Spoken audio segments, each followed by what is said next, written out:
everyone. Welcome and welcome back to Say More About That, where we're working together to end the stigma around mental health. With 2021 well underway, I'm sure there are many of you out there who are starting to realize how difficult it is to stick with your New Year's resolutions long term. So today's video, we're going to talk about how to get smart with your goal setting. So goal setting is something that we can do in all parts of our lives, whether we want to lose a little bit of weight or if we want to decrease our depression. Having a goal and setting it in a way that we know we can reach it is really going to help. If our goals are not smart, we're not going to achieve them as easily. So what do I mean by SMART? Well, SMART is an acronym that we use in the mental health profession to set goals and objectives that we know our clients will be more likely to achieve. So what does SMART stand for?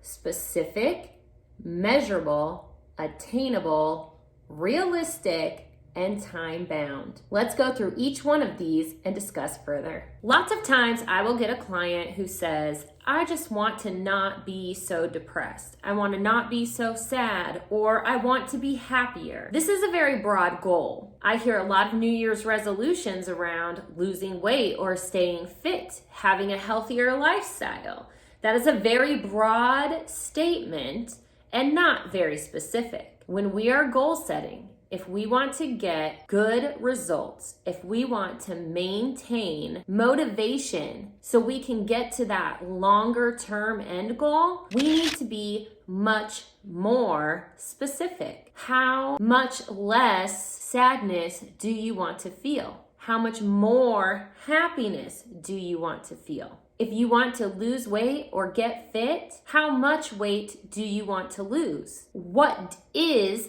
fit? Is it increased muscle mass? Is it decreased weight? Be more specific. The more specific you are with your goal, the more likely you are to achieve it. Measurable. How do we measure happiness? How do you measure sadness? It might be a little easier with a weight loss goal to say, I want to lose 50 pounds. Pounds is a unit of measure, but how do you measure emotions? Well, we like to use something called the Likert Scale. Have you ever had someone ask you, on a scale of 0 to 10, how are you feeling? I hear this one in a hospital setting all the time. Rate your pain 0 to 10. With 10 being the most severe pain. You can use this same measuring tool, the Likert Scale, to measure happiness, sadness, anxiety, depression, any emotion. It's your own personal scale of how you're feeling. And then you can determine, where do I want to set my goal so I can measure it. If I today would rate my depression at, let's say, a 7, maybe I would set my goal to be a 5 or a 3. Therefore, I might say I want to decrease my depression from a 7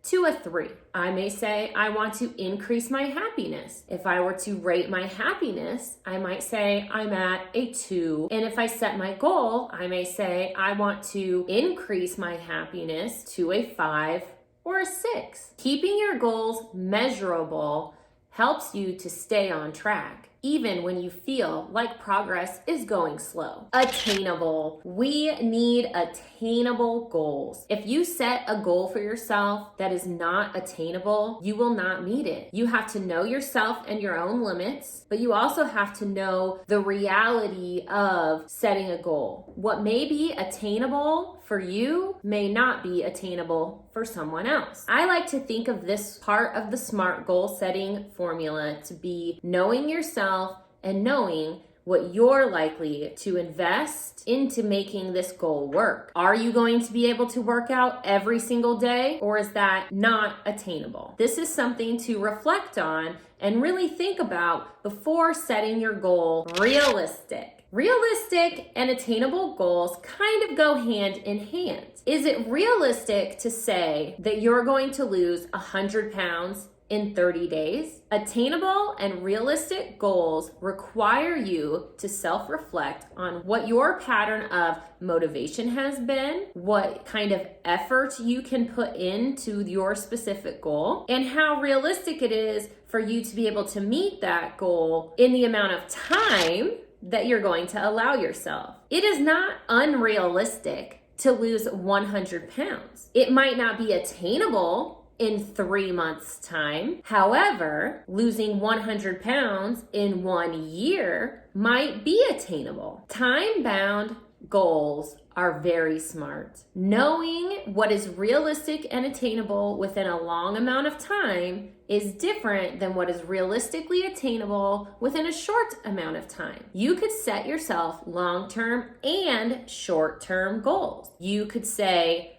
I want to lose 100 pounds. And to lose 100 pounds, I am going to lose at least 8 pounds per month for the next year. And then you can get more specific. How are you going to lose 8 pounds every month to keep you motivated towards your goal, which is to lose 100 pounds? Being smart in your goal setting is going to help you achieve better results. It's going to keep you motivated, and it is more likely for you to succeed at your goal the more specific, measurable, attainable, realistic, and time-bound your goal can be. If you have found yourself slipping in your New Year's resolutions, please take a moment and rewrite your resolution in a SMART goal format. You may find renewed motivation and inspiration to continue your work in 2021. I hope you guys found this video helpful.